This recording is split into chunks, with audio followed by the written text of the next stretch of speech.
Hello everybody, I hope you had a wonderful Halloween. It is Halloween as of me recording this, hence the costume. I'm going as a knight and a couple of friends are going as a dragon and a princess, and we're gonna have a good time. If you dressed up for Halloween this year, I would love to know what your costume was, and tell me what the best book you read this month was, because I could use some positivity. I've got these separated vaguely into 3 different categories, starting with miscellaneous, and then some spooky themed reads, and then romantasy. So let's get started. Starting off, To Dance with Kings. This book was 700 pages. And the only description of what these 700 pages are about is this single sentence. The lives and destinies of 4 determined women are set against the splendors of Versailles through the reigns of France's most spectacular Bourbon kings. And you know what? Accurate, okay? All of the women are from the same family. We're just following generation through generation. So we start with one woman and we follow her up until she has a daughter, and then we follow that daughter until she's grown and she has her own daughter, so on and so forth. I wasn't sure what the point of this book was for the first 150 pages until I realized that there was no point, or that the point was more to highlight the suffering that the 4 women we follow, and women in general, endured in the 14 to 1700s, especially in France. I will say, because there isn't like an adventure or a strong plot to follow, this dragged for quite a while. I would say up until the last 100 pages. The last 100 pages, I was on the edge of my seat, trying to figure out how this was gonna end. Were one of these girls finally gonna get a happy ever after? I was shocked I ended up liking this as much as I did. I would definitely try another book by this author, but I do have to dock points for the description, dark, moist, virginal depths of her. That was a jump scare to read, okay? 4 stars. Next in miscellaneous, I read The Sight. This took me forever to get through. This book is about a curse. There's a pack of wolves who are cursed by another wolf because one of the wolves in the pack was foretold in legend to be able to defeat her, my cat, to defeat her, the evil wolf, and she wants to keep being evil, and so she curses them all to die one by one, and the pack has to try and avoid these cursed deaths while also still making the events of the legend come to fruition, and it all leads up to this ultimate final battle. I will admit that I had a wolf girl phase in elementary, middle school, and so reading this did touch a tender little piece of me that still loves wolves, but for the most part I was just bored. I was bored, okay? To me, the curse was the most interesting part about this, trying to figure out if they would or wouldn't succumb to it, and unfortunately I feel like that got wrapped up pretty quickly, and then we just kind of learned some stuff about the magic system and then like didn't do a whole lot in the middle, and then the final battle happened. So I was bored.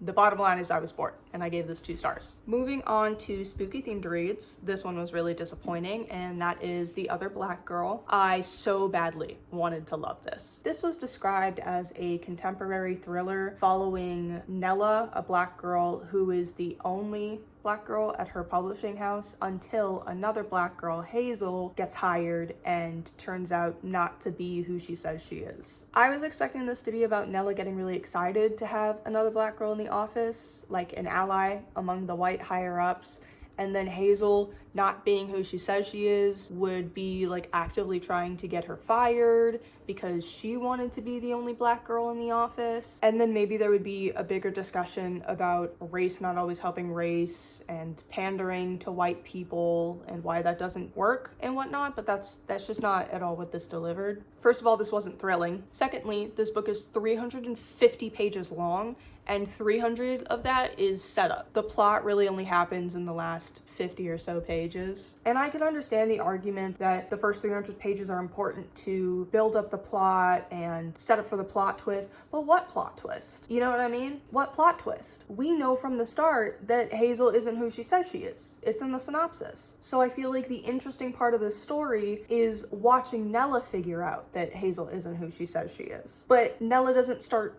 digging into that until the last 50 pages. Not to mention that this book has 4 different point of views and 2 of them lead to nowhere. It's not even like they hit dead ends or just disappeared and it added to the mystery. They just fizzled out into nothing. If those 2 characters are so inconsequential that they are able to just fizzle out into nothing without affecting the plot, then why even have them there? Anyway, I gave this 2 stars also. Next, I read Rage, and I actually really liked this. This was written by Richard Bachman, aka Stephen King, and to my understanding, this is no longer in print. This is about a high school student, Charlie, who brings a gun to school, shoots one of his teachers, and then holds his classroom hostage. Almost the entire book takes place just in this classroom and only over the course of a few hours. In that time, Charlie explains what finally made him snap, and he and his other classmates start digging into each other, revealing secrets, revealing lies, doling out judgment, some people turning on each other, all in a way that I found really interesting, so I gave this 4 stars. Next, I read The Troop by Nick Cutter. To me, this book is infamous. I have been hearing about it for years, and I have only heard great and disgusting things about it, so this is the year that I finally gave it a try. For anyone who hasn't heard of this, this is a horror book.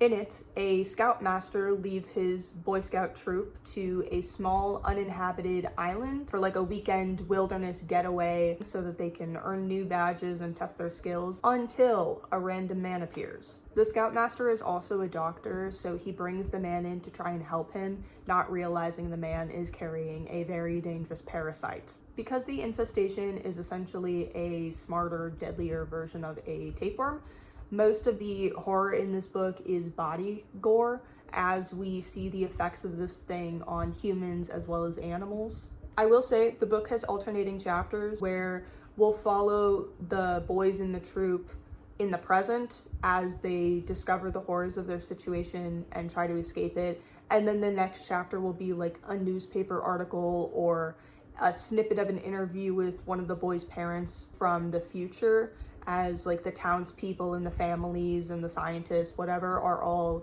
dealing with the aftermath. So it consistently keeps the reader more informed than the characters, which to me just added like this extra sense of dread every time I got to one of the boys' chapters. And I've never read a book that was organized this way, so I just found it really interesting. Unfortunately, I didn't find this particularly horrifying or scary. It didn't make me queasy, and I think that's because this book just doesn't have a lot of atmosphere to it, and it doesn't spend a lot of time trying to connect you to the characters because it's so solely focused on trying to gross you out. So I gave this 3.5 stars. Another 3.5 star read. After the direct body horror of The Troop, I wanted more of a thriller, gotta think it through kind of book, so I picked up No Exit. This is also a book I've been hearing about for years. This is about Darby, a college student who is driving home to visit her sick mother when she gets caught in a blizzard and has to make camp at a truck stop along with 4 other strangers, which isn't a big deal until she finds a little girl locked inside a kennel in one of those strangers' cars. I thought this was pretty good. The characters were actually pretty funny or charming, each in their own way. Some of the twists I saw coming, some of them I didn't. And the main character was smart. I felt like she and the antagonist kidnapper were like pretty evenly matched in terms of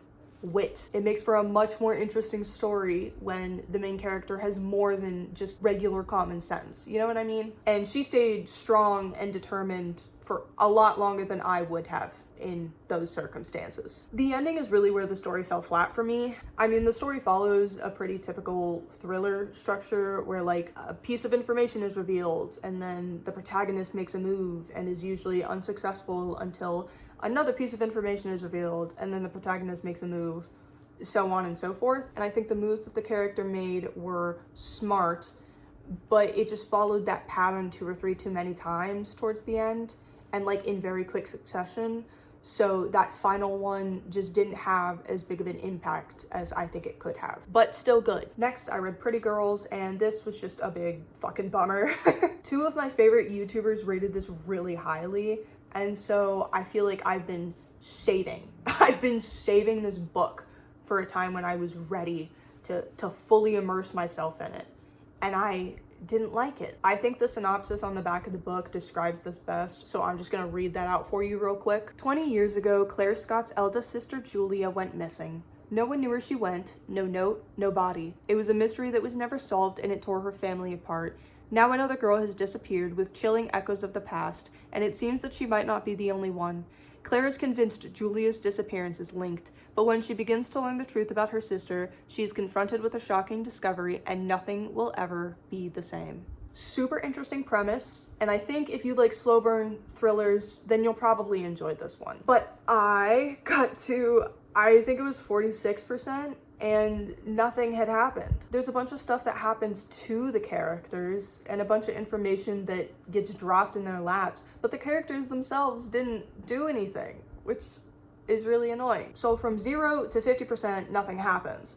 And then you're halfway through the book and there's a big plot twist that forces the characters into action. So from 50 to 70%, you're finally making plans, finally making decisions, and then 70 to 100%, you're executing those plans. That was the actually interesting part of the book. Like, I couldn't flip through those pages fast enough.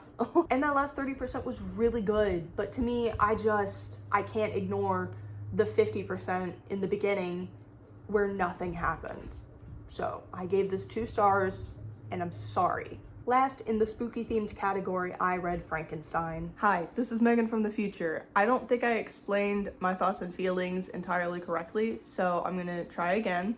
Spoiler alert, I didn't like this book, but I think that is my fault, not the book's fault. I had no idea what the original story of Frankenstein was. I've never seen any adaptations. My only understanding of the monster's character is from Hotel Transylvania, so I went into this like pretty blind. And so going in blind, I was expecting this to be like a monster story, like an action-packed chasing a monster kind of story, and that's just not what this is. I thought this would be more about Dr. Victor Frankenstein being like, a stroke of genius, creating this monster, and then the monster freaking out when it comes into consciousness all of a sudden, running away. And then most of the book would be Victor Frankenstein having to chase after the monster as it wreaks havoc, not understanding its actions and whatnot. Actually, Victor Frankenstein was more just like, gee, I wonder if this is possible. And then the monster comes to life and he's like, oh God, it's ugly.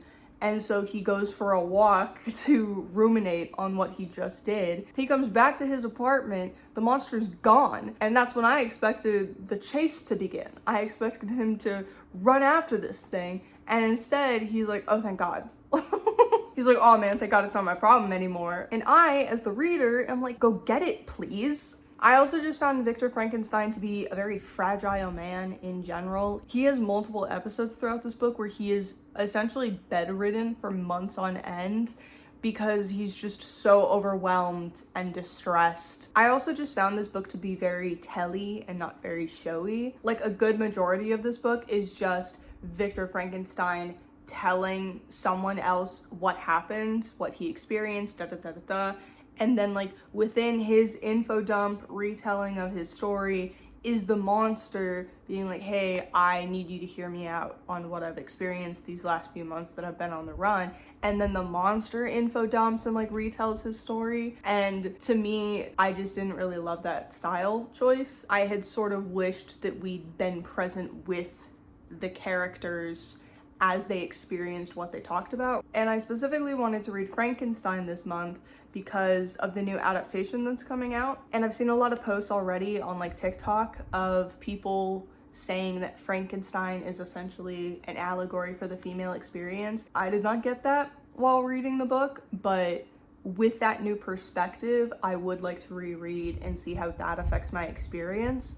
Also, just in general, going into this with a better understanding of what the story is about and how it's more about the psychology, the war between the creator, the creation, the parent, the child. I think if I reread this at a later date with all of that in mind, I would have a much better experience, but not having that information, not understanding that this wasn't the action-packed monster story I was hoping it would be, I just didn't enjoy this read of it. So originally, after reading this, I gave it 2 stars. Upon reflection, I do think I am the problem My lack of understanding of the story going into it was the problem, not the story itself. And so I'm going to leave it unrated for now, and then if I do a reread in the future with that new perspective, I'll see how that affects my enjoyment of it, and I'll give an updated rating. Back to me from the past. And now for romanticy. First, I read Blood of Hercules. This is the first book in the series, and this is a reread for me. The second book just came out on the 28th, so in anticipation for that release, I wanted to reread this one. This is a reverse harem romance, meaning there is one female lead and multiple male love interests, and she will not have to choose. She will be able to end up with all or most of them. This is also a Hercules retelling, the main character Alexis being the female version of Hercules, which she doesn't know. The story starts with her thinking she's human, and then when it's discovered that she actually has Spartan blood, she is whisked away to face a series of torments to prove she has what it takes to live amongst the gods. I did enjoy my reread of this. I haven't read it since it first came out in August of last year, and I think I devoured it in like a day. There were so many like bits and pieces and quirks and things that I had forgotten. I was eating them up. And this book ends at such an interesting moment. Alexis, our female lead, is put in what looks like a very hopeless situation, and at the very end, I'm talking like last 5 pages, it shows her using her powers and those powers affecting the people who put her in that hopeless situation. And it's this moment of realization of like, hey, maybe not all hope is lost. Maybe I have more power and leniency in this arrangement than I originally thought I did. I was fiending for the second book, just waiting to see how she uses that against the people who put her, you know, in that terrible position. And then I read the second book. It came out the day after I finished my reread of the first one, okay? I timed this perfectly. I pre-ordered it over a year ago, and I was so excited to get it in my grubby little fingers. I set my alarm early so that I could read it before I had to go to work. Just a taste, just a little taste of it before I had to go to work. And I finished it in a single day, and I'm not happy. Now, I'm gonna rip into this one a little bit, but I want to establish first that I like Jasmine Moss, okay? This is a guilty pleasure author for me, for sure. There are so many character inconsistencies and subplots that just never went anywhere. There was one scene in particular with one of her love interests that gave me the ick so fucking bad. Oh my God. It gave me the ick so bad. I had to close my phone. I had to take a break. I shouldn't have to take a break. Not to mention, I feel like this book was completely mismarketed. This is not at all a reverse harem romance. A reverse harem romance, also known as a why choose romance, as in why should the leading lady have to choose between her love interests? She shouldn't. She should get to be with all of them. That's what the first book set up for. And then you get to this one, and of the 4 male love interests, they split into 2 groups of 2. And it's established right away in the second book, she's gonna have to choose between the 2 groups of 2. Choose? Why? There are a lot of things that bother me about this that I won't get into because they'll spoil parts of the book. I will leave a link to my Goodreads review. It's 7 paragraphs long if you don't care about spoilers. But it's also revealed at the end of this book that this is the end of Alexis's story, but there is a secondary female character we are introduced to who will become the focal point of the following books in the series. And the 2 male love interests that Alexis doesn't choose to end up with in this book are now the love interests of this new secondary character. In what world? I gave this 1.5 stars. I truly cannot make up my mind if I want to read the next book in this series whenever it comes out. I think the disappointment and heartache is still too fresh. We'll make that decision at a later date. But 1.5. 1.5. And that's all I'm gonna say about it. And that wraps up this video. The sun is gone and I need to get going. October was admittedly not a very good reading month, but we are hoping for a better November. I have some fun, funky, fresh videos planned that I hope you join me for. But in the meantime, I hope you have a wonderful rest of your day. Bye.